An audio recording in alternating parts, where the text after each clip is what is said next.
Hi viewers எல்லாத்துக்கும் வணக்கம். Welcome to my channel. இன்றைக்கி நம்ம சேனலில் எதை பற்றி பார்க்க போகிறோம் அப்படின்னா, இன்றைக்கி 12th ரிசல்ட்ஸ் தமிழ்நாட்டில் வெளியே வரப்போகுது. ஸோ நிறைய பேர் பார்த்திங்கன்னா 12th ரிசல்ட்ஸ் வரதுக்காக ஆர்வமாக வெயிட் பண்ணிகிட்டு இருப்பாங்க. ஒரு சில பேர் ரிசல்ட்ஸ் இன்றைக்கி வந்தால் என்ன ஆகுமோ எப்படி ஆகுமோ அப்படிங்கிறத பயத்தில் இருப்பாங்க.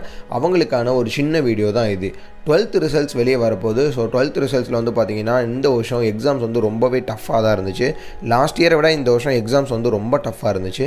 அதனால் 12th ரிசல்ட்ஸ் வந்துச்சு அப்படின்னா ஃபர்ஸ்ட் ஆஃப் ஆல் நீங்கள் பயப்படாதீங்க. உங்களுக்கு என்ன ரிசல்ட்ஸ் வந்தாலும் சரி, ஃபர்ஸ்ட் ஆஃப் ஆல் பயப்படாதீங்க. நெக்ஸ்ட்டு 12th ரிசல்ட்ஸ் வந்த பிறகு அது எப்படி ஃபேஸ் பண்ணலாம் அப்படிங்கிற ஒரு தைரியத்தோடு இருங்க, ஒரு போல்டாக இருங்க. 12th ரிசல்ட்ஸ் வந்துருச்சு, அதில் ஒரு சில பேர் எதிர்பார்த்துருக்க மார்க் வராது. அதாவது ஃபார் எக்ஸாம்பிளாக ஒரு சில பேர் 500க்கு மேலே எதிர்பார்த்துருப்பாங்க, ஒரு சில பேர் 400க்கு மேலே எடுத்திருப்பாங்க, ஒரு சில பேர் பார்த்திங்கன்னா 300க்கு மேலே வந்தாலும் எனக்கு போதும் அப்படிங்கிற மாதிரி இருப்பாங்க. ஒரு சில ஸ்டூடெண்ட்ஸ் பாஸ் ஆனாலே போதும் அப்படிங்கிற ஒரு கேட்டகரியில் நினச்சிட்டு இருப்பாங்க.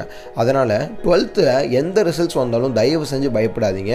நீங்கள் எதிர்பார்க்குற ஒரு ரிசல்ட்ஸ் வரல அப்படின்னா தயவு செஞ்சு அதுக்கு பயப்படாதீங்க. ஏன் அப்படின்னா நம்மளை விட கம்மியாக எடுத்தவங்க லட்சக்கணக்கான பேர் இருக்காங்க. அதனால் தயவு செஞ்சு பயப்படாதீங்க. 12th நீங்கள் எதிர்பார்க்குற ரிசல்ட்ஸ் வரல, ரொம்பவே கம்மியாயிடுச்சு அப்படின்னா எந்த ஒரு பயமும் தேவை கிடையாது. 12ங்கிறது ஜஸ்ட் ஒரு ஸ்டடீஸ் மட்டும்தான். அதுக்கப்புறம் காலேஜை சூஸ் பண்ணுறது பார்த்தீங்கன்னா நீங்கள் என்ன டிபார்ட்மெண்ட் ஆசைப்படுறீங்களோ அந்த டிபார்ட்மெண்ட்டை தாராளமாக உங்களால் பண்ண முடியும்.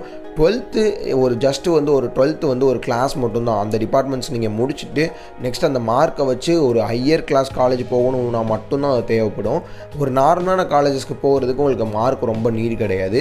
ஸோ மார்க் இருந்தால் தான் காலேஜஸ்க்கு போக முடியும் அப்படிங்கிற ஒரு மைண்ட் செட்டை தயவு செஞ்சு எடுத்துருங்க. மார்க் கண்டிப்பாக தேவையே கிடையாது. நீங்கள் இப்போ பார்த்துட்ருக்கவங்க 12th கம்மியான மார்க் எடுத்தாலும் சரி, நீங்கள் நினச்ச கோர்ஸை உங்களால் பண்ண முடியும். நீங்கள் என்ன டிபார்ட்மெண்ட் இருக்கீங்களோ கண்டிப்பாக உங்களால் உங்களுக்கு பிடிச்ச டிபார்ட்மெண்ட்டை பண்ண முடியும். ஸோ அதுக்கான கைடன்ஸ் தான் பார்த்தீங்கன்னா இந்த 2024 இவங்க கொடுத்துட்ருக்காங்க. நீங்கள் 12th மார்க் கம்மியாயிட்டீங்க அப்படின்னா எந்த ஒரு பயமும் தேவை கிடையாது. நீங்கள் எதிர்பார்க்குற காலேஜில் நீங்கள் எதிர்பார்க்குற மார்க்கில் உங்களால் கண்டிப்பாக பண்ண முடியும், கண்டிப்பாக உங்களாலையும் படிக்க முடியும். ஸோ 12th எந்த ரீசன்னால் வேணால் உங்களுக்கு மார்க் கம்மியாக இருந்திருக்கலாம். அதனால் என்னால் படிக்க முடியாது, அதனால தான் நான் கம்மியானேன் அப்படிங்கிற ஒரு மைண்ட் செட்டை எடுத்துருங்க. உங்களால் கண்டிப்பாக காலேஜ் படிக்க முடியும். 12th இன்கேஸ் மார்க் கம்மியாயிடுச்சு, பட் காலேஜில் நான் ஒரு நல்ல ஸ்டாண்டர்டான காலேஜில் படிக்கணும், நல்ல டிபார்ட்மெண்ட் படிக்கணும் அப்படின்னு ஆசைப்பட்றீங்கன்னா தயவு செஞ்சு இப்போவே டிஸ்கிரிப்ஷனில் கான்டாக்ட் நம்பர் இருக்கும், கான்டாக்ட் பண்ணுங்கள். கான்டாக்ட் பண்ணிங்கன்னா உங்களுக்கு என்ன டிபார்ட்மெண்ட் பிடிச்சிருக்கோ அதுக்கு ஏற்ற மாதிரி உங்களை ஃப்ரீ கைடன்ஸ் பண்ணுவாங்க. நெக்ஸ்ட்டு உங்களுக்கு பக்கத்தில் என்னென்ன காலேஜஸ்லாம் அவைலபிளாக இருக்குது அப்படிங்கிறத இவங்களே உங்களுக்கு அப்டேட் பண்ணுவாங்க. இது ஃபுல் அண்ட் ஃபுல் பார்த்தீங்கன்னா ஃப்ரீ கைடன்ஸ் தான், 24/7 தான்.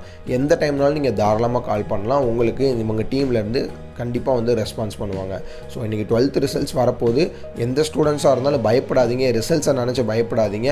கண்டிப்பாக ரிசல்ட்ஸ் என்ன ஒரு ரிசல்ட்ஸ் வந்தாலும் அதை அக்செப்ட் பண்ணிக்க பழகிக்கோங்க. ஏன் அப்படின்னா நம்மளுக்கு கீழே எடுக்கிறவங்க நிறைய பேர் இருக்காங்க. ஸோ அதனால் என்ன ரிசல்ட்ஸ் வந்தாலும் அதை அக்செப்ட் பண்ணிக்க பழகிக்கோங்க. ஒரே ஒரு விஷயந்தான், எந்த டிபார்ட்மெண்ட்னாலும் உங்களால் படிக்க முடியும். 12th மார்க் நோ நீட், அதை மட்டும் மைண்ட் செட்டில் வச்சுக்கோங்க. என்ன டிபார்ட்மெண்ட்னாலும் படிக்க முடியும். கைடன்ஸுக்கு கீழே உள்ள நம்பருக்கு மறக்காமல் கால் பண்ணுங்கள். உங்களுக்கு ஃபுல் அண்ட் ஃபுல் கைடன்ஸ் பண்ணுவாங்க. ஸோ இன்றைக்கி ரிசல்ட்ஸ் வரப்போது. எல்லாத்துக்குமே ஆல் தி பெஸ்ட். எல்லாருமே நல்ல மார்க் வாங்கணும் அப்படிங்கிறது நாங்களும் ப்ரே பண்ணிக்கிறோம். ஸோ உங்கள் சைடில் இருந்தும் நீங்களும் மற்றவங்களுக்காகவும் ப்ரே பண்ணிக்கோங்க. Okay, thank you.